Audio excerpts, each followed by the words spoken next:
നല്ലതല്ലേ ചേട്ടാ ഒരു അവധി കൂടെ കിട്ടുന്നത്. ആ എടി ശനിയാഴ്ച ഇനി സർക്കാർ സ്ഥാപനങ്ങൾക്ക് അവധി കൊടുക്കാൻ പോണെന്ന്.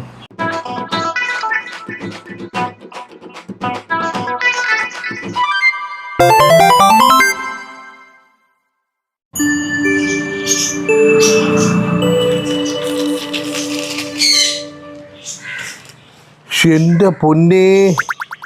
എന്തോ ചേട്ടാ? എടി ശനിയാഴ്ച ഇനി സർക്കാർ സ്ഥാപനങ്ങൾക്ക് അവധി കൊടുക്കാൻ പോണെന്ന്.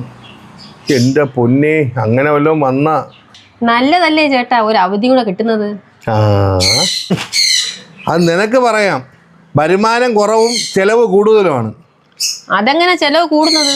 മാസം കൃത്യமான ശമ്പളം കിട്ടുന്നില്ലേ? എടി ശമ്പളം കിട്ടുന്ന കാര്യമല്ല, നിന്നെയും കൊണ്ട് ആപ്പാടെ പോണത് മാസത്തിൽ 4 ദിവസമാണ് അവധി കിട്ടുമ്പോൾ ഒന്ന് വെളിയിൽ ഷോപ്പിങ്ങിന് പോണേ. ഇനിയിപ്പോൾ 8 ദിവസം അവധി കിട്ടുമ്പം നിന്റെ ചെലവ് ഓർത്താണ് ഞാൻ പേടിക്കുന്നത്.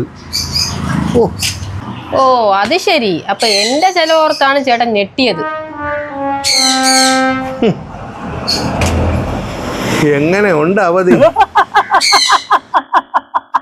ഞങ്ങളുടെ പ്രോഗ്രാം ഇഷ്ടപ്പെടുകയാണെങ്കിൽ പ്രേക്ഷകരായ നിങ്ങൾ നൽകുന്ന ലൈക്കും കമന്റും ഷെയറുമാണ് ഞങ്ങളുടെ മുന്നോട്ടുള്ള യാത്രയുടെ ഇന്ധനം. കൂടെ കാണുമല്ലോ, കാണണേ.